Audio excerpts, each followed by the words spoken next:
time for Breaking It Down with Brittney, where I take different weather terms and events and help you understand the science behind what is actually happening. So what is wind? We've had so much of it recently. Well, it's basically the difference in air pressure. Everything wants to be at an equal pressure. So, for example, if you open up a can of soda, right? What happens? You get that fizz, you get that thing. It's trying to equalize the pressure, and it's going to keep doing that until the pressure is equalized. Then it'll stop.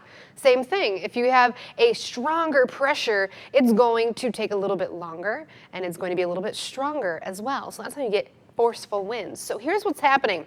If you have a high and a low pressure together across the nation, they're both weak, you're going to get some weak winds trying to change that pressure there. But if you have a strong high and low pressure and it's kind of closer together and you get these stacked isobars, that's what these lines are called, that is the pressure gradient, that's when you get those strong surging winds that we have been feeling. It's exactly what's happening. Low pressure right ahead of us, high pressure just off to the west moving in, and in between those two we're going to get wind gusts up to about 30 miles per hour today. And then as we cruise through the weekend, that high pressure still isn't far away and this low pressure builds, and this one is a very strong one where we're going to see wind gusts up to about 40 miles per hour through this weekend, plus some severe storms as well possible. So now you know what's going on with wind and how it forms, and it's all about the pressure. I hope you learned something today, and that's it for Breaking It Down with Brittney.